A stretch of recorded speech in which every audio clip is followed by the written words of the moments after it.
So, you picked up the second half of the Bioficer starter set, where your buddy took the UCM side, or you just really like the look of the new Bioficer faction for Dropzone Commander version 3. Today, we're going to go over this article as a slight introduction and hopefully a little help for beginners to Dropzone Commander. Content warning. Mentioned in this video are topics about war, death, as well as violent images, blood, and gore. Please decide if you want to watch this video. The Theory Chair General. Thoughts, ideas in this video are my opinion and not based on any experience with the faction, but with the understanding of the game from previous other factions. So, we are starting with the new faction of Dropzone Commander, the Bioficers. They are a new alien race to the Dropzone Commander universe. With the United Colonies of Mankind covered, our next faction focus is all about the Bioficers. They're the new existential threat to humanity. We'll find out how they play in Dropzone Commander. They're not necessarily the bad guys. They've been introduced in Dropfleet Commander, but they're new to Dropzone. They are a artificial intelligence that has one purpose, and that is war. They came out of space and just started destroying things in the Dropzone universe. Their messages to us is your struggle against the Scourge has shown us that you are a worthy opponent, and we shall fight you. While not as advanced or scheming as the scheming Shaltari, their technology is far beyond that of the UCM, and that uncanny understanding of biology. Instead of fielding conventional infantry, their generator units sculpt raw material into the required form on the battlefield, taking as automated flesh drones, hulks, or even other forms that we have not yet seen. And they can repurpose their material from their fallen foes, which is very horrific, resculpting the dead into the next wave against their horrifying squad mates. If you like the Necrons from Warhammer 40k universe, or zombies from a mini World War II zombie game, for me it's Conflict 47, some of those ideas could play into here. Generator units. I really like this photo.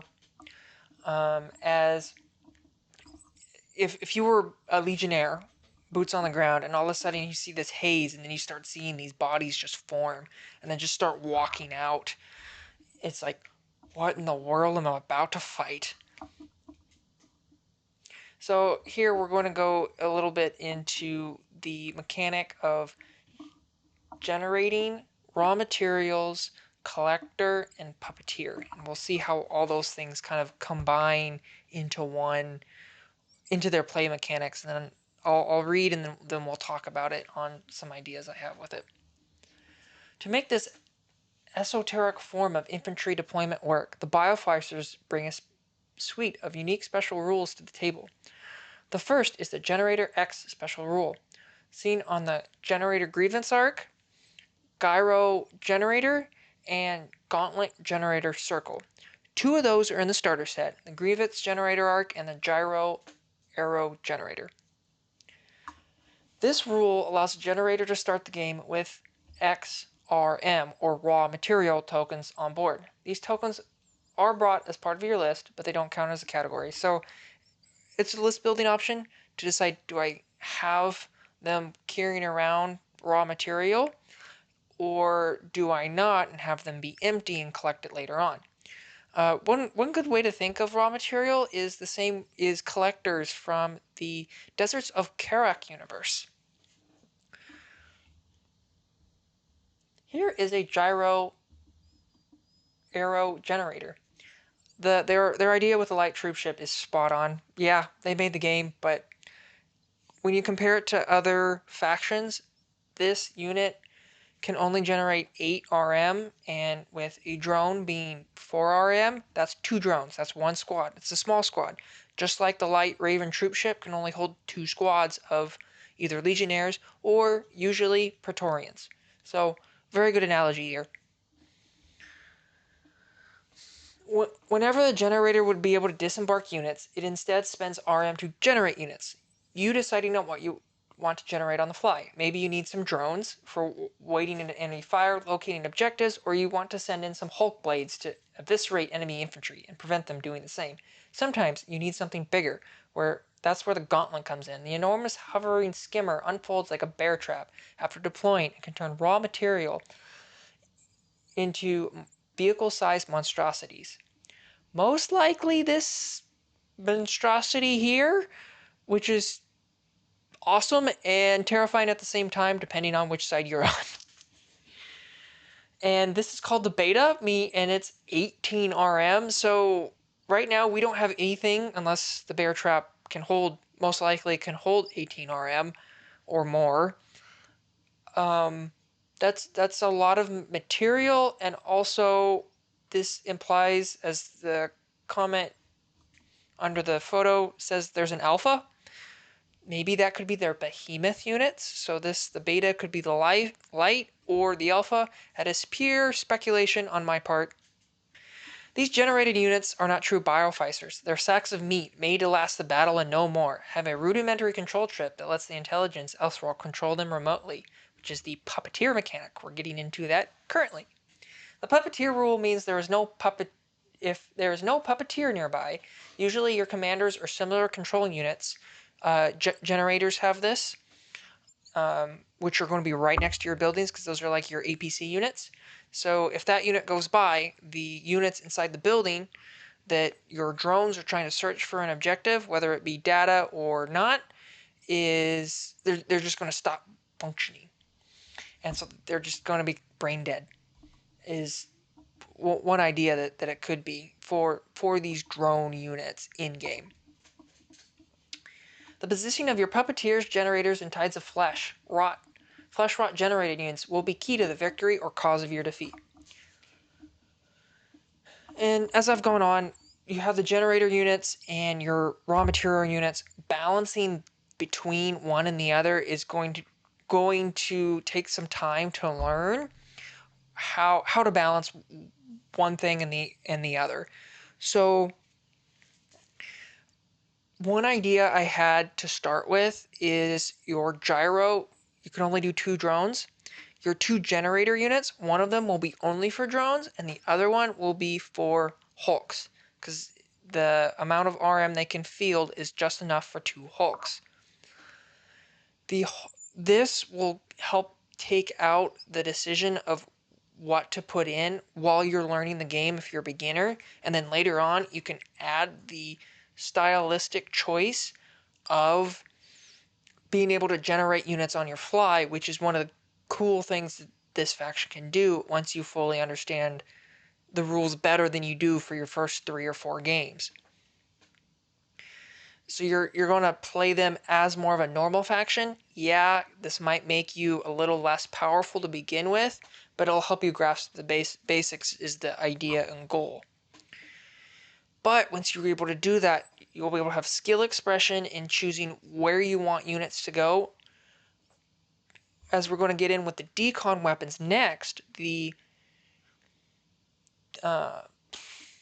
drones, I forgot their name here, the drones have decon on their weapons, and they're an easy source to generate RM. So it's like, do I put those units in to generate more RM so then I can go help a different fight by collecting RM in my generator unit and rushing off? Or do I use Hulks to be able to just tear through the enemy in the building and clear it out in CQB, and then put in a unit of drones with that arm material gathered to be able to find the objective now that the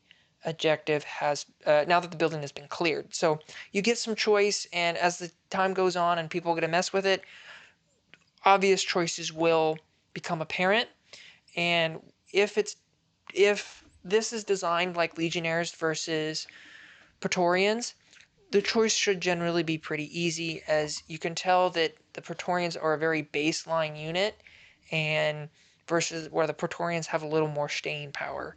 in for the UCM anyways. Decon weapons. This is the Silence Heavy gunship with twin cannons. Very cool. This flexibility would be scary enough as it is, but the true horror of fighting the Bioficers comes from when they bring their decon weapons to bear, which just deconstruct their target at the molecular level, and that generates RM. Again, much like Deserts of Karak, because that's how the harvesters harvest things. They take the material and put it to a molecular level, just like the Bioficers do. When a unit is destroyed in the same activation as being hit by a decon weapon, the Bioficer gets to place raw material tokens either on either a generator or collector unit within range. Infantry and most vehicle or aircraft units grant 2 tokens, while larger ones grant 4. So, this asterisk here is saying in the activation, 1 decon weapon only has to hit. So you could have decon weapons get the bonus while something else destroys it. So say it was something too high too high to damage with the decon weapons. As long as one hits, then you can have something with a higher energy value to finish it off. Similarly, if Bioficer's infantry fight in close quarters battle, which has changed from version 2, and possess the decon weapons, they get 2 RM tokens per enemy unit destroyed, as I mentioned earlier in the video. For example, if you had 2 units of drones in CQB with 3 enemy infantry units, you would gain 4 RM. Because the max limit on the amount of RM you can is up to the number of decon units taking part in the firefight. So that's where mass drones can help generate more RM, giving you that choice in combat. So your choice might be dictated by what the enemy is putting in the building. One new mention in this last paragraph on these decon weapons is scuttlers. I'm going to, for sheer damage output, I'm wondering if the scuttlers are going to be more of an elite CQB choice for the Bioficers, like Praetorian Legionnaires, maybe Eviscerators from the Scourge, or Sirens from the PHR. So that'll be interesting to see once they come out. Ominously advancing. So this is more of a talking about the vehicles as shown by this photo. I do not know what these 2 larger ones are. This is probably a variant of this is a Winnower AA weapon, which is probably one of its variants. And as support choices. And it'll be really cool to see what all these do, as the design choices that they went for the Bioficers are pretty unique and pretty cool. They kind of also look like solar panels, which I think, yeah, they look like solar panels. The non-biological elements of the Bioficer army are no slouches either. Their standard hover takes designated tusks by other enemies, do not have the sheer amount of armor of UCM vehicles, but their bulk, redundant systems, and lack of crew to injure or kill grant them 2 damage points. They don't have evasion as high as Shaltari or Scourge, but they still can get 1. So at first I thought this stat line put them in between UCM and Scourge, but they're kind of almost in between, closer between PHR and Shaltari, because the higher armor puts them above Scourge, but the 2 damage points are closer to Shaltari. But since they only get the evasion 1, so it's an interesting design spot they decided to put the mainline battle tank for the Bioficers at. So it'll be interesting to see. For me, I need to get a feel on the tabletop for how these will truly work. I'm struggle just looking at stats and saying, oh, this is really good, this isn't. I need more of my gut instinct. If you're good at that, good for you. For armament, the Tusk comes in 3 flavors, with the Tusk's Barbs 1 Destructor Turret being the default weapon at 36-inch range. Even versus active countermeasures, it can snipe all the way across the board. While it lacks the sheer amount of energy of a railgun, its energy for projectiles have the penetrative 6+ rule, meaning on a 6, it will always do damage regardless of the energy amount. So here's that stat line. 36-inch range is all the way across the board, generally from the start, especially with coming in from a dropship, most likely the silence. 4 attacks, 2+ energy, energy 4, the decon, and if you want to get that raw material from a target from this weapon, you will need to most likely have the silence gunship that it came in on come in and be around where the target you want to hit. So having the tusks move out and then the silence move out to collect that raw material to be dropped off is going to be interesting to see how it plays out, because there you're risking the destruction of your transport to do the collection, which is one of the trickier parts of something you're going to have to balance with the Bioficers when you're playing. When the exotic rounds do hit, they annihilate matter around them, reducing the affected area cloud to atoms, which is the decon rule. And you can turn tusks kills into more units. The Bioficers, their strength, versatile infantry via the generation, as I discussed, resilient but mobile heavy armor, that in between of speed and armor, more closer between the PHR armor and the Sheltari speed of skimmers, and that allows them to move. Obstacles don't matter because of the skimmer rule as well, so that gives them some flexibility there. Keep going if you get the RM flowing. So there's that line there is its own army to just keep on generating these zombie units, which will be an interesting necromancy playstyle if you choose to go for doing more of a flesh playstyle, generator drone playstyle, raw material playstyle. The community will think of some nickname. Weaknesses: relies on puppeteers to keep generated units working. One of your generated units gets destroyed in the next to a building, then those puppets just go offline. Their stats go down, things get really low. So then you're going to lose control of that zone fully, nearly fully, but pretty much it's combat ineffective. So keeping those generator units safe will be another thing Bioficer players will have to keep in mind, and a weakness that other armies will have to exploit to be able to slow the generator war machine. Vulnerable to positioning mistakes. Basically what I just said. If you do not position your puppeteers or your collector units in the proper positions, this can hinder your gameplay.